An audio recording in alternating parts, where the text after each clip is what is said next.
an unprecedented humanitarian drama was unfolding at Burkina Faso's northern border.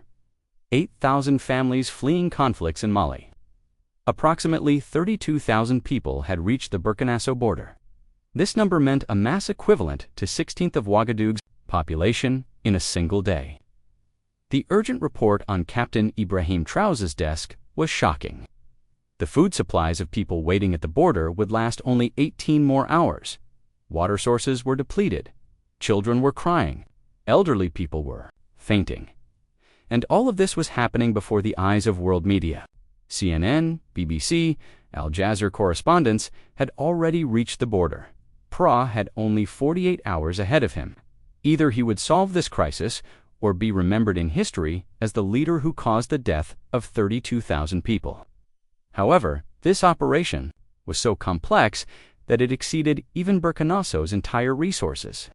The crisis had begun with armed conflicts that erupted in Mali's northeastern regions. Terrorist groups had captured 15 villages within 2 weeks. Families living in those villages had fled with only the clothes on their backs. Targeted attacks, civilian massacres, child kidnappings. When the Malian army failed to intervene, people headed toward the Burkina Faso border as their only option. However, this border crossing was illegal according to international law. This crowd, without regular transit permits, was technically in illegal immigrant status. Traoré understood the seriousness of the SR situation from the first report he received at 6:30. In the morning, Border Security Commander Colonel Sankara's voice was worried. "Mr. President, the situation is out of control. 8,000 families are waiting at the border. People are fainting from hunger. Babies have no milk. The elderly are sick. The media has also arrived. Everything is live on air." This statement made the crisis not only humanitarian but also political. The first decision was whether to open the border or not. Burkina Faso had its own economic problems.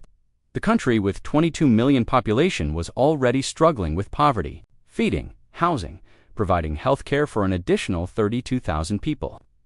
This meant millions of dollars in additional burden on the country's budget. Moreover, there could be terrorist organization members among this crowd. The security risk was very high. However, Traoré was not just facing numbers, baby cries, mothers' screams, elderly people's last breaths. The humanitarian drama was growing with each passing hour. On the other side of the border wire fences, there were thousands of pairs of eyes looking hopefully at Burkina Faso soil. Thus, people had pinned their last hopes on Traoré. The international dimension of the situation was also critical. The United Nations High Commissioner for Refugees was closely monitoring the situation. The European Union had announced its readiness for emergency aid. The United States had offered humanitarian assistance. However, all these aids would take days to arrive. People were counting hours. Traoré first convened the emergency cabinet. The meeting was attended by the Foreign Minister, Interior Minister, Defense Minister, Health Minister, and Human Rights Minister. The first 30 minutes of the meeting were devoted to evaluating available resources. The results were disappointing. Burkina Faso's emergency reserves could feed a maximum of 5,000 people for 1 week. For 32,000 people, this reserves would be sufficient for only 1 day. Health Minister Dr. Tabza summarized the medical situation. "We have only 200 emergency beds in our hospitals. If an epidemic breaks out, our capacity means nothing. Also, some children may be unvaccinated. Polio, measles, risk is very high." This statement showed that the health crisis could be bigger than the economic crisis. The security dimension was equally complex. Interior Minister Oued Drago's report was concerning. There may be people involved in conflicts in Mali among this crowd. Taking them into the country without identity verification is a major security risk. But identity verification also takes days. This dilemma put Traoré in a difficult position. The role of media could not be ignored either. International news channels were broadcasting the drama at the border leave. The hashtag #BurkinaFaso refugees had become trending topic on social media. World public opinion was waiting for Traoré's decision. A wrong move could seriously damage Burkina Faso's international image. At this point, Traoré made a radical decision. "We're opening the border. We will take these people. If this will not be just humanitarian aid, It will be a comprehensive operation. Behind this decision were both humanitarian and strategic considerations. Traoré was planning to turn this crisis into an opportunity. The first step was naming the operation. This intervention, called Operation Humanity Bridge, consisted of 3 phases: emergency admission, temporary settlement, and long-term integration. Each phase had its own unique challenges. The emergency admission phase was the most critical. It was necessary to take 32,000 people from the border within 48 hours and place them in safe areas. For this, a temporary camp would be established on empty land, 120 kilometers away from Ouagadougou. This camper had no infrastructure. Water, electricity, sewage, nothing existed. Traoré gave urgent orders to his army. We will set up 500 tents within 48 hours. Water tankers, generators, portable toilets, everything will be ready. This task exceeded the capacity of Burkina Faso's army. However, Traoré again found the solution in creativity. An urgent call was made to civil society organizations, Red Cross, Doctors Without Borders, UNICEF. All international aid organizations were mobilized. At the same time, help was requested from neighboring countries. Emergency support was requested from Ghana, Senegal, and Ivory Coast. The biggest logistical challenge was transportation. Hundreds of vehicles were needed to transport 32,000 people from the border to the camp area. Burkina Faso's truck fleet was insufficient. Traoré called on the private sector. We are in a difficult situation as a country. We expect your support as the business community. This call created unexpected solidarity. Ouagadougou's largest transportation companies allocated their vehicles free of charge. Bus companies gave their entire fleet to the operation. Even private citizens began helping with their own vehicles. This solidarity strengthened the moral dimension of the operation. The second major challenge was nutrition. Feeding 32,000 people 3 meals a day required a massive logistical operation. Daily, 96,000 meals. This exceeded even the capacity of all restaurants in Ouagadougou. The solution again came from creativity. Army kitchens were mobilized. School cafeterias increased their capacities. Civilian volunteers began cooking food at home and bringing it to the camp. During this process, the solidarity of the Burkina Faso people came to the forefront. The third critical issue was healthcare. A crowd of 32,000 people meant epidemic disease risk. Dr. Tupsoba developed an emergency health protocol. Every person entering the camp would first undergo health screening.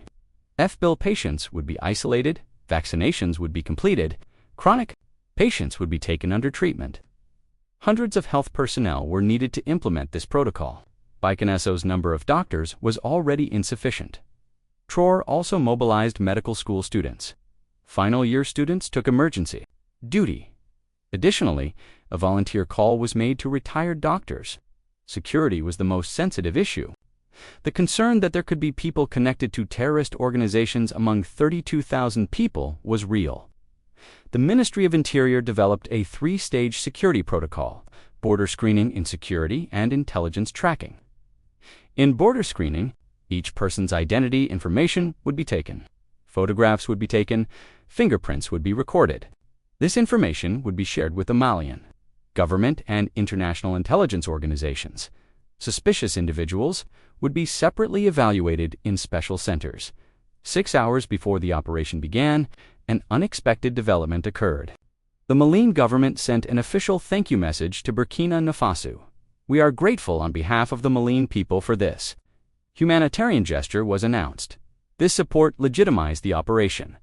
At the same time, the United Nations also announced its support for the operation. The UN High Commissioner for Refugees said Burkina Faso's humanitarian approach sets an example. This international support was critical for the operation's success.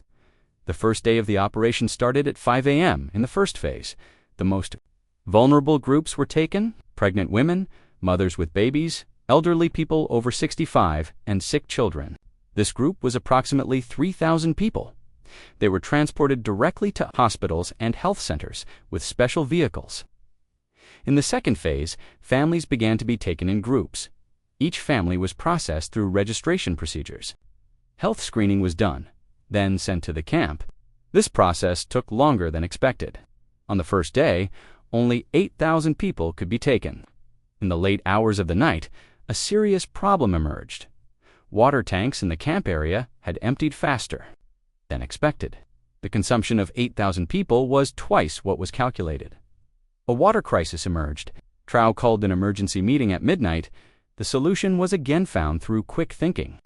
All water tankers in Ouagadougou were directed to the camp. Additionally, emergency water aid was requested from neighboring countries. 50 tankers from Ghana and 30 tankers from Ivory Coast set off. The crisis was overcome after 18 hours. The second day went more organized. The registration system was accelerated. Health screening became more effective. On this day, 12,000 more people were taken. The total number reached 20,000. The remaining 12,000 people would be taken on the third day. However, on the third day, a new crisis emerged. The camp's sewage system became insufficient. A hygiene problem arose. Health experts warned about epidemic disease risk. Emergency intervention was needed. This time, the solution came from technology. Portable sewage systems were brought. Mobile shower cabins were installed.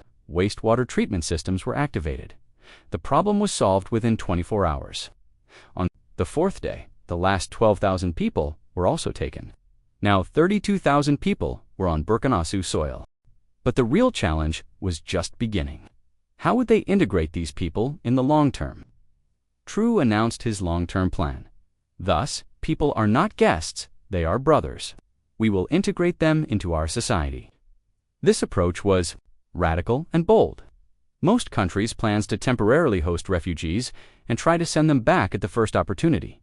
The integration plan included 3 main headings: employment, education, and social harmony. Each heading had its own unique strategies regarding employment. Traoré was pragmatic. Most of the people from Mali were farmers.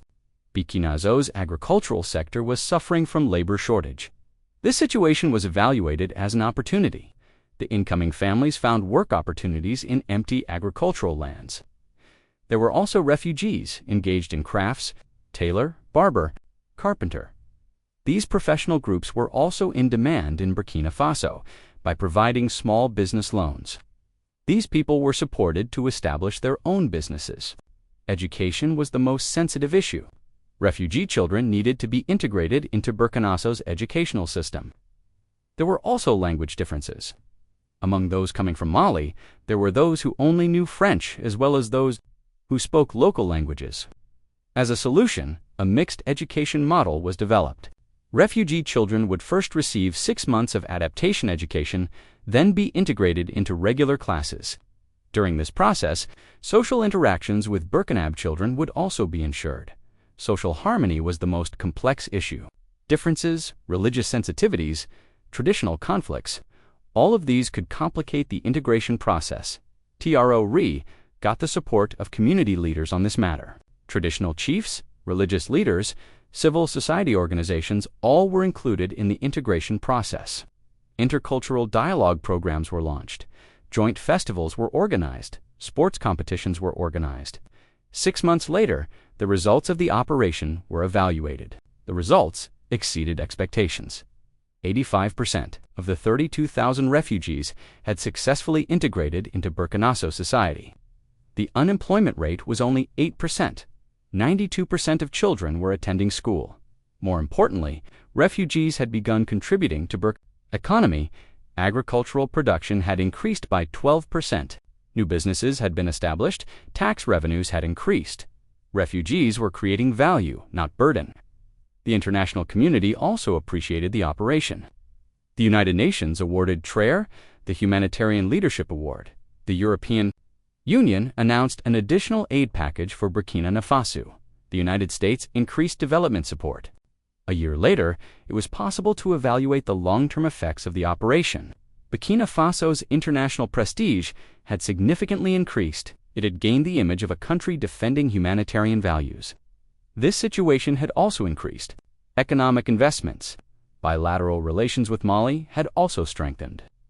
A security cooperation agreement was signed between the two countries.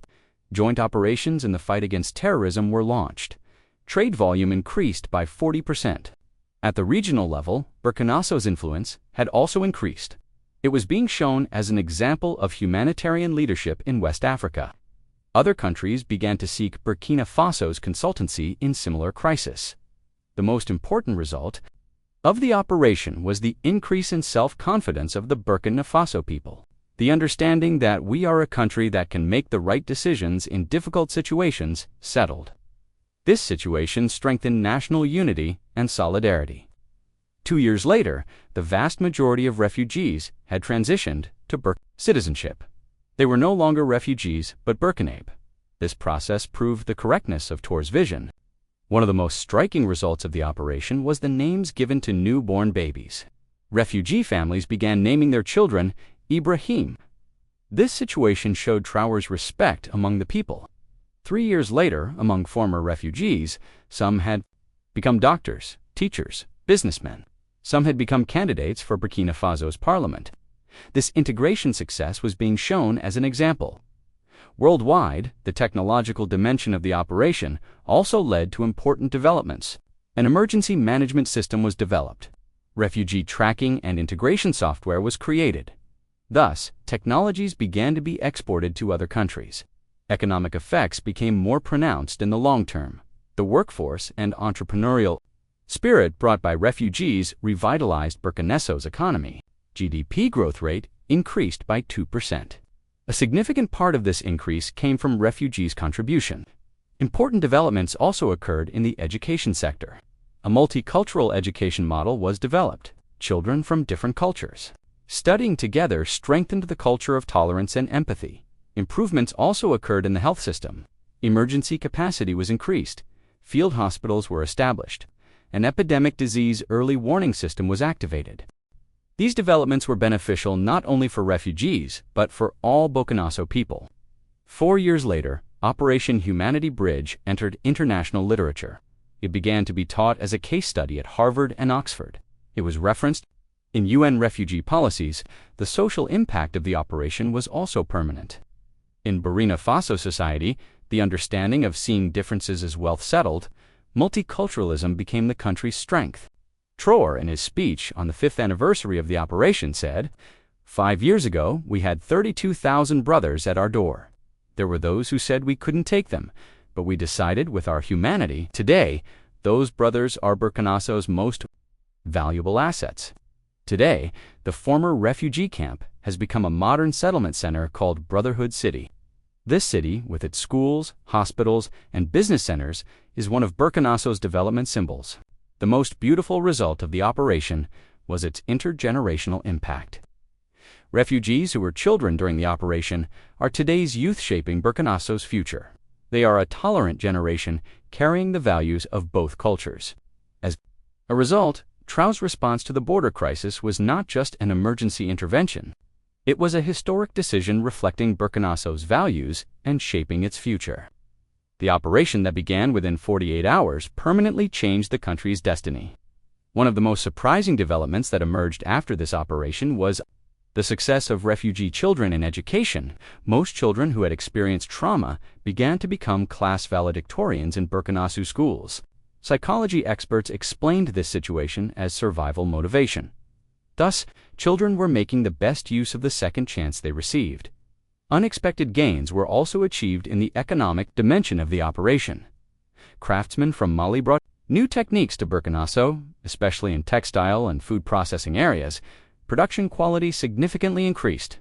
This development also positively affected export revenues. Burkina Faso's position in international relations strengthened. The European Parliament characterized the country as the pioneer of humanitarian diplomacy. This increase in prestige also improved the capacity to attract foreign investment. The most emotional moment was experienced on the 3rd anniversary of the operation. One of the babies rescued that day, now 3 years old, was speaking perfect and defining himself as completely Burkinab. His mother, in a letter she wrote to Traoré, said, "You saved not only our lives, but also our future." This letter summarized the true meaning of the operation.